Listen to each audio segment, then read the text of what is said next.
मित्रों, वकालत YouTube channel पर आपका स्वागत है।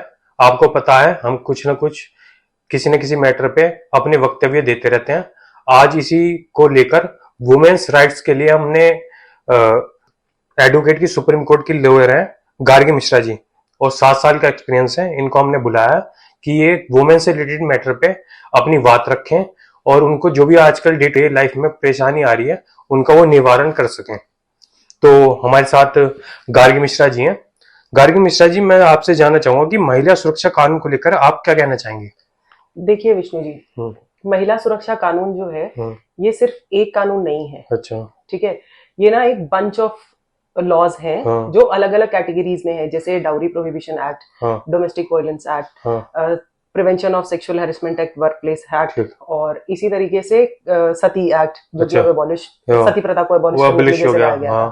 इसी तरीके से काफी सारे कानून हैं जो महिलाओं की सुरक्षा के लिए बने हैं। ठीक है। लेकिन ये कानून तब इफेक्टिव होते हैं जब हम महिलाएं उठ करके कंप्लेन करती हैं। मतलब आपको एक लॉयर की रिक्वायरमेंट पड़ेगी और कंप्लेन करना पड़ेगा। लॉयर की रिक्वायरमेंट आपको तब पड़ती है जब आप उसको एक प्रॉपर केस में दायर करना चाहते हैं। लेकिन अगर आप किसी भी तरीके के वॉयलेंस के बहुत सारे टाइप होते हैं, आप किसी भी तरीके के वॉयलेंस के अगर शिकार हो गए हैं तो कंप्लेनेंट सबसे पहले आप होंगे। जैसे एक चींटी दबाए जाने पे काटती है ना, वो भी अपने लिए सर्वाइवल इंस्टिंक्ट रखती है। इसी तरीके से अगर आप किसी भी सिचुएशन में हरास हुए हैं या आपके साथ गलत हुआ है, आप विक्टिम बने हैं, तो सबसे पहला स्टेप आपका होता है कि आप कॉप्स को कॉल करेंगे, अपने परिवार में अपने बड़ों को बताएंगे, अपने मेंटोर्स को बताएं, अपने लिए हेल्प जनरेट करने की कोशिश करें। सेकंड फेज में लॉयर्स और कानून आता है। अच्छा। सबसे पहले आपको अपनी बचाव खुद करनी चाहिए। मतलब कहीं ना कहीं पुलिस स्टेशन में जाके एक छोटी सी एप्लीकेशन दे दो या एफआईआर करवा दो उसके खिलाफ जिसने भी आपके साथ दुर्व्यवहार किया या वायलेंस क्रिएट किया। एग्जैक्टली। आपको आप 112 पे कॉल कर सकते हैं। अच्छा। आप महिला सुरक्षा के लिए जो हेल्पलाइन नंबर्स हैं आप उनको यूज कर सकते हैं। अच्छा। और जिसमें कि आप अगर ऑनलाइन सर्च करेंगे, एक लिस्ट है पूरी अलग अलग तरीके से। मान लीजिए कई महिलाएं ऐसी होती हैं जो हरास होकर के बहुत ज्यादा दबाव में आ चुकी होती हैं, तो उनको लगता है कि यार जिंदगी बहुत खराब हो गई हम लोगों की, हमको अब कुछ और नहीं समझ में आ रहा है। तो मेंटल काउंसलिंग के लिए भी हेल्पलाइंस हैं, आप उसे फोन करके हेल्प ले सकते हैं। इस तरीके की भारत सरकार की बहुत सारी चीजें हैं। बस हमें मदद अगर चाहिए तो हमें मदद मांगनी है। अच्छा, जैसे महिला सुरक्षा के लिए कानून है, ऐसे क्या पुरुष की सुरक्षा के लिए भी कानून है अगर महिला वायलेंस कर दे उसके खिलाफ? देखिए भारत की महिला पुरुष के लिए डोमेस्टिक वायलेंस से रिलेटेड क्या कानून है? देखिए कानून ना महिलाओं और पुरुषों के लिए ये जेंडर बायस तो नहीं है? जेंडर बायस नहीं है। अच्छा। देखिए जैसे तकलीफ महिलाओं को होती है वैसे ही तकलीफ पुरुषों को भी होती है। अगर मुझे किसी ने थप्पड़ मारा, जितनी चोट मुझे लगेगी उतनी शायद आपको भी लगेगी अगर आपको चोट लगती है तो देखिए प्रोटेक्शन के लिए कानून दोनों के लिए है, ह्यूमन बींग्स के लिए है, एनिमल्स के लिए। हर लिविंग बींग को कानून बराबर का दर्जा देता है। ठीक है। लेकिन फीमेल्स को थोड़े प्रोटेक्शन रूल्स ज्यादा इसलिए हैं क्योंकि देखिए स्टीरियोटाइप जो है ना अभी जो एक मेल डोमिनेंट सोसाइटी का चलता है कि भाई आदमियों की इज्जत को थोड़ा सा ज्यादा तवज्जो दिया जाता है, घर में मेल्स को ही सुपीरियर माना जाता है, सोसाइटी में मेल्स की सुपीरियरिटी है। तो उस चीज के चलते मेंस के लिए स्पेशल कैटेगरीज कम है। पर देखिए वॉयलेंस तो वॉयलेंस ही है, चाहे वो मेल के खिलाफ हो रहा हो चाहे वो फीमेल के खिलाफ हो रहा हो। दोनों को कानूनी अधिकार और कानूनी प्रोटेक्शन अवेलेबल है। ठीक। क्या तलाक के बाद महिला और पुरुष दोनों मेंटेनेंस के लिए याचिका डाल सकते हैं? देखिए तलाक अपने आप में एक अलग कानून चलता है। अच्छा। तलाक के अंदर हर केस डिफरेंट है। अच्छा। हर सिचुएशन डिफरेंट है, हर सिनेरियो डिफरेंट है। ठीक है।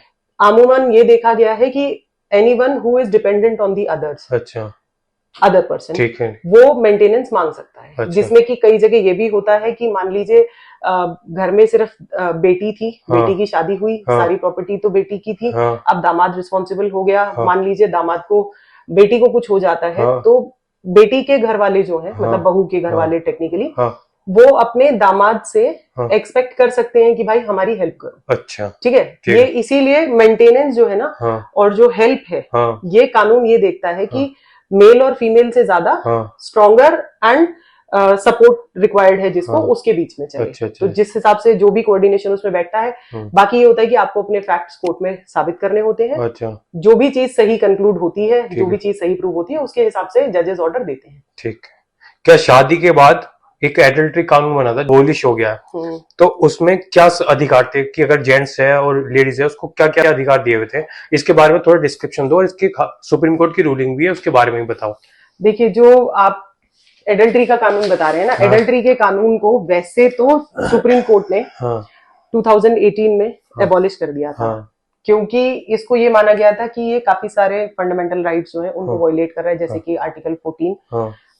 उसमें प्रॉब्लम ये थी कि एडल्ट्री एक ऐसा कानून बना दिया गया था जिसके अंदर वेपनाइजेशन कई बार देखा गया उसका मिसयूज होते हुए। ठीक है। और एडल्ट्री में आप एक्यूज्ड और विक्टिम के बीच की जो सिचुएशन थी, काफी लोगों ने वो एडवांटेज भी उठाया उस कानून का। लेकिन आज के परिवेश में जब लगा जजेस को और सिस्टम को ये समझ में आया कि इसका गलत इस्तेमाल हो रहा है, तो उन्होंने इसको एबॉलिश करना बेटर समझा। और आप इसका case title Joseph shine versus union of India में देख सकते हो। अच्छा। और सुप्रीम कोर्ट पे वो पूरा डिटेल, सुप्रीम कोर्ट की साइट पे वो पूरी जजमेंट है, पूरी डिटेल्स है। आप उसको समझोगे तो आपको समझ में आएगा कि हाँ, एक्चुअली में ये विक्टिमाइजेशन ज्यादा करा रहा था। अच्छा। जिसमें कि ये था कि एक पुरुष का संबंध दूसरी महिला के साथ यदि शादी के बाद होता है, तो कंडीशन क्या होगी, ऐसी होगी, महिला के मैरिटल स्टेटस क्या होगा, क्या नहीं होगा। तो उसमें ये लगा जजेस को कि ये रूल जो है वो फीमेल्स के थोड़ा सा उनकी डिग्निटी पे क्वेश्चनएबल ज्यादा हो गया है। ठीक है।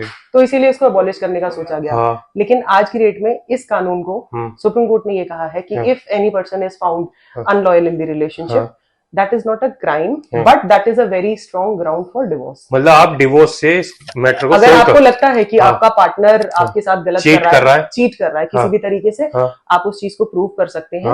आप उसके एविडेंस लेकर के कोर्ट में अगर करते हैं, कोर्ट में प्रेजेंट करते हैं, तो आपको डिवोर्स के लिए एक बहुत स्ट्रॉन्ग ग्राउंड मिल जाता है। मतलब कोई सजा वजह का कोई प्रावधान नहीं रहा, डिपेंड्स अपॉन, जैसे मैंने कहा ना, every case is different, every situation is, मतलब इसके लिए कोई लॉ है कि अगर मान लीजिए आप से फॉर एग्जाम्पल एक्स का अफेयर जेड के साथ चल रहा है, और वो वाई की पिटाई कर रहा है एक्स जेड की वजह से, अच्छा, तो सजा होगी ना। अच्छा, सिचुएशन, इसीलिए मैंने बोला कि मतलब क्राइम, उसके बाद क्राइम कुछ हो तो उसके लिए वैसे कोई वो नहीं है इस टाइम, नहीं। ठीक है। ये सीआरपीसी, आईपीसी और एविडेंस एक्ट को अपग्रेडेशन किया है, और अमित शाह जी ने एक अच्छी पहल की है कि जो पुराने कानून चलते आ रहे थे, जो अंग्रेजों के जमाने के थे, उन्हें खत्म करके एक नया कानून लाया जाए जो अब की सदी के हिसाब से हो, और अब मॉडर्नाइजेशन हो गया तो अब के हिसाब से चले। तो इसमें आपके क्या विचार है? देखिए, जो हमारे कानून थे डेफिनेटली वो बहुत पहले के बने हुए थे। वो तब के बने हुए थे जब शायद हमारे फोरफादर्स भी पैदा नहीं हुए। बिल्कुल। ठीक है। तो उस जमाने की तो शायद अब सीढ़ियां और दीवारें भी नहीं बची। बिल्कुल। तो कानून एडजस्ट कर पाने में प्रॉब्लम हो रही है। दरअसल में टेक्नोलॉजी जैसे डेवलप हुई है, उसी तरीके से क्रिमिनल ऑपरेशन मोडस ऑपरेंडी भी चेंज हुआ है। उनका जो तरीका है, अब साइबर क्राइम अपने आप में एक रिक्वायरमेंट थी, तो नया एक्ट बनाया गया। मान लीजिए टेलीफोन से धमकी, ये अपने आप में एक नई चीज थी, जो कि कई बार ऐसा हो जाता था कि एडमिट करने में प्रॉब्लम आ जाती थी। तो अब के रिक्वायरमेंट को टेक्नोलॉजी से मैच करने के लिए ये अपग्रेडेशंस रिक्वायर्ड थे। देखिए, चोर से 2 कदम आगे पुलिस को चलना होता है, बिल्कुल। तभी चोर पकड़ा जाएगा। लेकिन जो हमारे कानून थे वो कहीं इन चीजों में बाधा बन जाते थे। बिल्कुल। अब नए जो कानून आए हैं, इनमें इलेक्ट्रॉनिक एविडेंसेस को बहुत अच्छे तरीके से एक्सप्लेन किया गया है, और इनकी एक्सेप्टेंस बढ़ाई गई है। तो उससे इन्वेस्टिगेशन और केस डिस्पोजेस करने में हेल्प मिलेगी। अच्छा। अब आने वाली 1 जुलाई से ये लागू हो जाएगा। अच्छा। और स्ट्रिक्टली लागू हो जाएगा। अच्छा। बस कंडीशन इतनी होगी कि जो केसेस पहले रजिस्टर हो चुके हैं, 1 जुलाई से पहले जो भी होगा वो उसी पे चलेंगे, आईपीसी, सीआरपीसी और एविडेंस एक्ट के हिसाब से। और 1 जुलाई के बाद जो भी होगा उसकी एग्जीक्यूशन इसके ये नए कानूनों के हिसाब से होगी।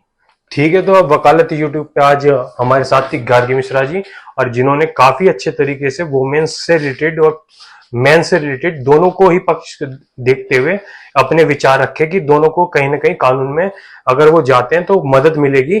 दोनों के लिए समान कानून है, कोई ऐसा नहीं है। बस थोड़ा सा महिलाओं के लिए थोड़ा सा ये कर दिया कि वो लिबरल इसलिए हो जाते हैं क्योंकि महिलाओं को डोमिनेट नहीं माना जाता मेल के हिसाब से, तो उन्हें थोड़ा लिबरल कर दिया गया।